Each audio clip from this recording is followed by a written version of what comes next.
Sir, കുറച്ച് നാളായിട്ട് പട്ടിണി കിടക്കുന്നു. അത്യാവശ്യം എക്സസൈസ് ചെയ്യുന്നുണ്ട്, ഇടയ്ക്കൊക്കെ ചെറിയ ചികിത്സകൾ ചെയ്യുന്നുണ്ട്.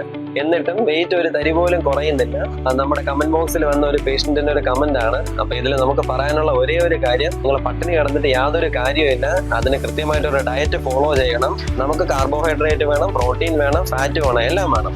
അപ്പൊ അതിനനുസരിച്ചിട്ട് ഇതെല്ലാം കൂടെ മിക്സ് ചെയ്ത് കിട്ടുന്ന, അതേസമയം എല്ലാവർക്കും അറിയാവുന്ന പോലെ നമുക്കൊരു കാലറി ഡെഫിസിറ്റ് വേണം. അതായത് ഒരു 1100-1200 കിലോ കാലറിക്ക് അകത്തൊക്കെ നിൽക്കണം. അതിനനുസരിച്ച് ഇപ്പൊ എല്ലാ ഫുഡും നമുക്ക് ഗൂഗിൾ ചെയ്ത് കഴിഞ്ഞ് കഴിഞ്ഞാൽ അതിന്റെ കാലറി കിട്ടും. ജസ്റ്റ് ഒന്ന് കാൽക്കുലേറ്റ് ചെയ്ത് നോക്കുക, ഇതിന്റെ അകത്ത് നിൽക്കാൻ തീർന്നു. അതിനനുസരിച്ചിട്ടുള്ള ഒരു ഡയറ്റ് പ്ലാൻ ആദ്യം ഉണ്ടാക്കാം. പിന്നെ ഒരു ഡോക്ടറിന്റെ അഡ്വൈസ് ഉറപ്പായിട്ട് എടുക്കണം. കാരണം നിങ്ങൾക്ക് എന്തെങ്കിലും ഹോർമോണൽ ഇംബാലൻസോ അല്ലെങ്കിൽ എന്തെങ്കിലും സുഖങ്ങളോ ഒക്കെ ഉണ്ടെങ്കിൽ അതിനെ ഒന്ന് റോൾ ഔട്ട് ചെയ്തെടുക്കണം. പിന്നെ വേണ്ടത് കുറച്ച് ക്ഷമയാണ്. കാരണം കുറച്ച് വെയിറ്റ് കുറഞ്ഞ് വരാൻ വേണ്ടിയിട്ട് സാധാരണ ഒരാൾക്ക് കുറച്ച് സമയം എടുക്കും. ഇപ്പൊ നന്നായിട്ടൊന്ന് വർക്കൗട്ട് ചെയ്യുന്ന കാര്യങ്ങളെല്ലാം നോക്കുന്ന ഒരാൾക്ക് പോലും ഒരാഴ്ചയിൽ കൂടുതൽ എടുക്കും നാച്ചുറൽ ആയിട്ടൊന്ന് വെയിറ്റ് 1 കിലോ കുറഞ്ഞു വരാനായിട്ട്. അപ്പൊ പിന്നെ സാധാരണക്കാർക്ക് അതിനേക്കാളും കൂടുതൽ എടുക്കും.